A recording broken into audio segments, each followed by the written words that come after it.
On August 19th, 2022, a small band from Columbus, Ohio released an album that would begin moving the Overton window of music. The album opened the door to a new and mysterious universe called the Haze, the brainchild of the music duo Jady. In a celebratory interview for the release of the Haze with RadioU, Jarrett Doherty, the group's frontman, explained that the Haze represents brokenness. The story's main character, Ted Silver, represents a person who has been fully immersed in this broken world and is desperate to find a way to fix it. So desperate, in fact, that he goes as far as to deny the existing brokenness with sheer optimism. The representation of this hopeless optimism throughout the story is a pair of rose-colored lenses. On the surface, these lenses may paint a picture of wholesome optimism, the same kind we've probably all been inclined to embrace at some point, but this presents the problem of objectivity. Whatever your mindset, it is an objectively true fact that is independently true outside of the minds of men, that the world is just as broken as it always was. Ted just can't see it anymore, nor does he want to, nor does he want anyone else to, in this world called the Haze. And that doesn't even begin to scratch the surface of this deep, dark, and mysterious world. There is a lot more to unpack, so if this bite-sized summary seems interesting to you, then stick around for the rest of the video as we break down the entirety of Jady's first album, The Haze. And welcome to the first episode of my podcast, The Bridge. I am your host, Josiah Darwin, also going by the name Joseph the Giant for my music. Super excited to go into this podcast with you guys. Can't wait to do more with y'all. Now, quick disclaimer. This interpretation is based on evidence that has been uncovered and analysis that has been done thus far. Interpretation may be subject to change as things develop, and I'm not confident about every single one of my theories, so just please be gracious. Furthermore, I have a video coming out soon that takes a further deep dive into the actual world building and lore of the Haze, that is, the entire universe that this album is based around. When that video comes out, I'll be putting a lot more focus on the music videos, Jady's Instagram posts, and other world-building mediums that they use. This video is just going to be one singular visual because it is a lyrical deep dive, trying to focus on the message rather than the visualization. So without further ado, let's get into it. Now, I'd established my own framework for analyzing this album, but thankfully Jarrett Doherty has already given us one. As I mentioned previously, Jarrett stated that the Haze is a representation of brokenness. Ted, again, represents a person who has been fully immersed in this brokenness and is desperate to find a way out. Jarrett goes on to say that, however, there is a solution to the brokenness that the album outlines, and he wants us to search for that solution in the album. At the same time, however, he warns that there are other solutions presented in this same body of work that do not work, and these are likely the solutions Ted is going to pursue to his own detriment. This guidance from Jarrett proved instrumental in my overall analysis of this album, and I ask you to keep it in mind as we continue. For the purposes of organization, I'm dividing the album up into 3 parts, those being the problem, which is this video, the Haze, rose-colored lenses, Entropy, and inverted forest, the faulty solutions, modern era, 1970, gravitate, candy, medication, and my moonlight, and the real solution, Sunseekers. The album opens with its title track, The Haze. The protagonist continually states that, quote, he's not alone, end quote, through the duration of this song. Quote, in the dark, I'm not alone. In the haze, I'm not alone, end quote. This is certainly a comforting thought to know one is not alone in this broken world, but who is he with exactly? Despite this apparently comforting thought, however, the protagonist tells us that, quote, the fog is clouding up his mind, end quote, and he is being told to, again, quote, run from home, end quote. I'm going to go ahead and change how I'm doing the quotes right now and simply say quote, so I don't need to worry about the distracting quote and end quote parts, so just disregard that for the rest of the video. But the problems facing the protagonist are not just external. He states that his soul is, quote, freezing cold, and while he is, quote, sick of all these lies, they are, quote, all he's ever known. He yearns to be brought out of the haze. This kind of imagery continues through the duration of the track, so I won't break down every line. There is, however, one last line I'd like to highlight. In the second verse, the protagonist states that, quote, it is all my or his fault. I or he chose his fate. The protagonist isn't just a victim of the world. He's a victim of his own brokenness. He's responsible. The track closes with the simple line, "I just want to go home."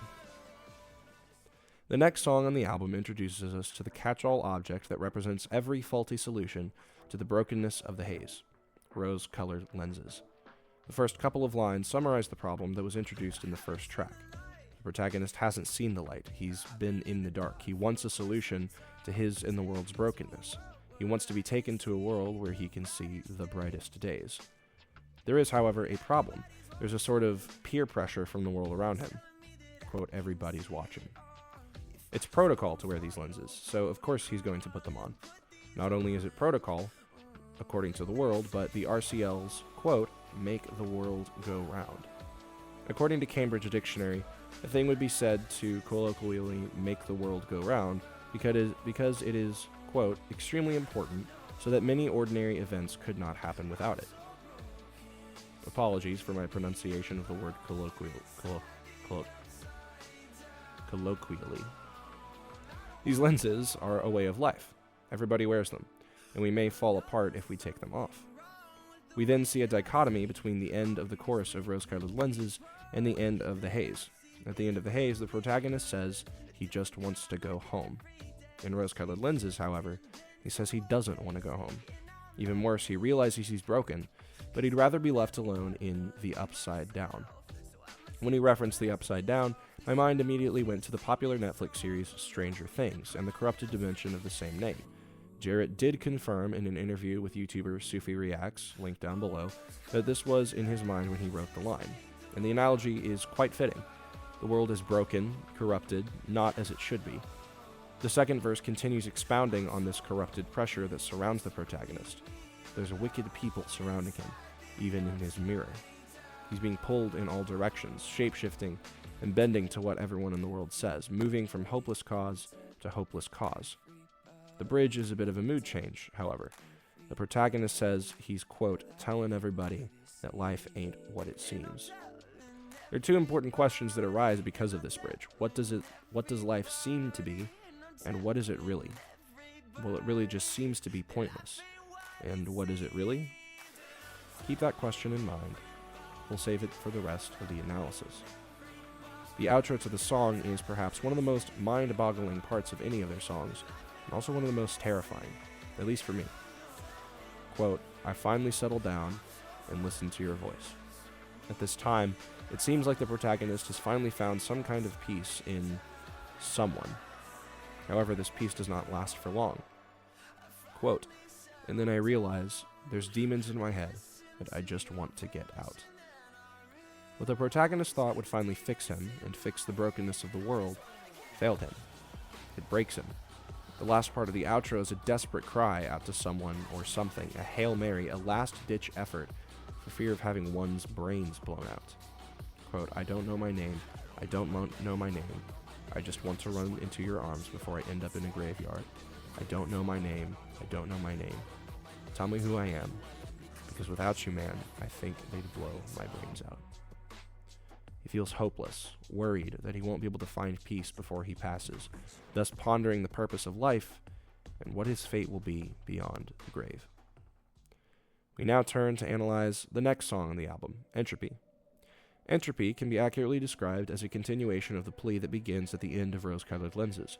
Jady writes that, quote, "I was blind with the red color view," a reference to the RCLs. The lenses altered his viewpoint, making him think everything was okay. Quote, "In the fog, I wish I knew, but it's because we don't have you." Keep this you figure in mind throughout the rest of this analysis and the upcoming videos. The you figure is going to be extremely important to the final analysis. Wearing the lenses, according to the protagonist, is, quote, "hiding underneath disbelief." These lenses, quote, "possess the weak." The protagonist pleads to be saved, not from the world, but from himself before the sun comes up, which could be considered an analogy for death, but I'll expound a bit more on that in a bit. He, quote, "doesn't like himself when his soul corrupts." He's disgusted with himself and his predicament. He needs someone to save him, to keep him from fading, to pull him out of the entropy. Quote, "I hope you remember me." A haunting line communicating the apparent insignificance of oneself in comparison to what one may be hoping in to save them. Please remember me, spare me. Can you even hear me? I find the second verse to be especially interesting, so I'll break that down a bit more. Quote, fear of the dark manifests in us, but if you're here for a while, then your eyes adjust, and you begin to get acquainted to the sky at dusk, and then you run for the hills when the morning comes. I believe this is speaking about our innate moral compass and how it can be corrupted. Everyone is born with certain moral principles that are practically impossible to shatter completely. Even a murderer knows murder is wrong. However, the more time we spend with society, the more time we spend in our own innate corruption. Remember, it's not just that we're being corrupted, we're born with some degree of depravity. That moral compass becomes skewed. It doesn't disappear, but it becomes corrupted when we're left to our own devices or surround ourselves with people who are a bad influence. We may know what's good and what's bad and what's natural versus unnatural at the beginning, but the more saturated with evil that we are, the more okay we are with it, to the point that good things terrify us. The light horrifies us. Now the next series of lines breaks down a bit more of the ideology behind the rose-colored lenses.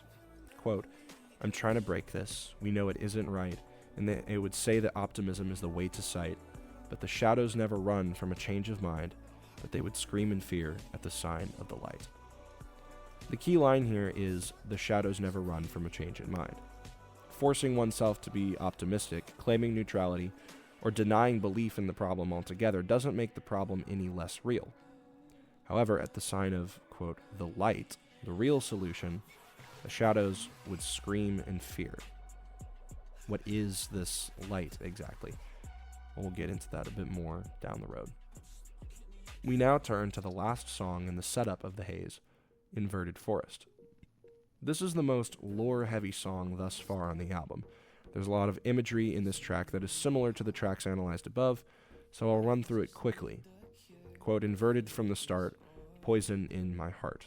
This further enhances my point that it's not just the world around Jady that's the problem, it's his very soul, his very being, from the very beginning. Quote, I just need the cure to fill this void, so I stay behind the frames, oh the blood-red window panes. They promised me true love, but I am devoid. This kind of summarizes the problem very neatly. Jady realizes their brokenness, the brokenness of the world, and they want a cure, so the world offered them the blood-red window panes, the rose-colored lenses. They promised true love, true fulfillment, salvation even, but Jady is devoid. Quote, so I'm shattering the glass you left me in. You kept me here, my dignity is thin, because we're all inverted. This appears to be a sign of rebellion, and at the first turning point in this album, Jady is shattering the glass, acknowledging the reality of the broken world and the inefficacy of the rose-colored lenses, and ready to seek other options. The chorus is simply, where did I go wrong? I lost everything inside the inverted forest. Seeking for an answer. The second verse uses very similar imagery, so I'm going to skip to the interlude. Quote, you may have noticed the mountains are looking hazier than usual. Experts are warning the smoke in the air can irritate your eyes. Experts, We all know who these so-called experts are if we're a bit more into the lore, and I'll expound on that a bit more in this analysis, but even more in my next video. Well, lastly, let's analyze J. Joseph's verse. Here, I'll introduce a bit more of the lore to give some context. Now, there is a rebel group in the lore, and in real life, if you think about it, called the Sunseekers. I believe J. Joseph and Jady, in the lore, are part of this organization. The statement, quote, we can make the people want to set the trees on fire. We don't want to hold up when we catch you with the lighter, can most accurately be understood as a battle cry. At least, I think. I don't really know, but that's what makes the most sense to me at this point. Keeping in mind the trees are probably referring to the trees of the evil inverted forest, which the music video for this song takes place in, setting the trees on fire may have a positive and rebellious connotation in this sense, describing breaking free from the darkness. The next line, quote, you don't want to see when they come to the dungeon, is a hard one to digest. I'm not entirely sure what it means in this context. and it may have to do with punishment for those in the rebellion and the real horror of the haze. Maybe the dungeon represents the true purpose or problem underneath the haze that's kept under wraps. Quote, "We got sharpened knives in this silver enterprise." As I mentioned earlier, the character this story has been focused around a lot has been Ted Silver. There exists in the lore a company named Silver Enterprise, with a subsidiary or mouthpiece aptly named Silver Screen Broadcasting. There are multiple things associated with Silver Screen Broadcasting, including an Instagram page that has been making an appearance in recent weeks that is associated with Jady's account, the logo on the TV in the music video for Modern Era, and many other things such as covers and promotional content. Assuming the name similarity is intentional, Ted Silver seems to be the inspiration or even the owner of these companies.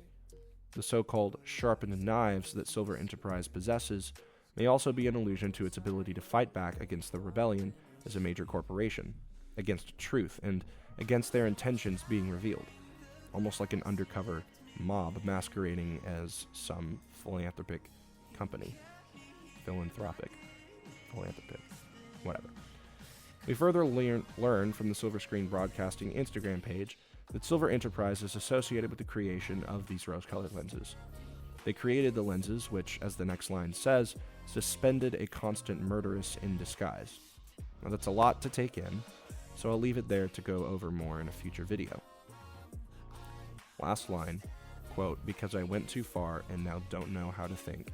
Son, you don't want to see when they come to the dungeon." This almost seems to be communicating a kind of scarring, trauma, brokenness, and confusion that results from seeing the world as it truly is. Quote, "I lost everything inside the inverted forest." And with that, ladies and gentlemen, the conceptual analysis for the first 4 songs of Jady's first album, The Haze, is over. I hope you enjoyed this video, and if it wasn't clear already, I hope you were engaged enough to go check out Jady's music and jump on this train wherever it is headed. This is truly one of the most fascinating bodies of work I've seen in a long time, and if it's headed where I think it's headed, the most impactful and dreadfully needed in our culture today.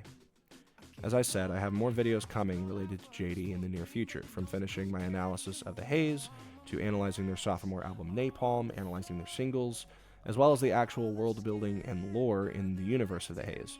I'm very excited for it, and I hope you are as well. Keep seeking the sun. And with that, I leave you. Don't forget to like, subscribe, share, and check out my main channel where I post everything related to my music under my artist name, Joseph the Giant. I'll have all my platforms linked down below.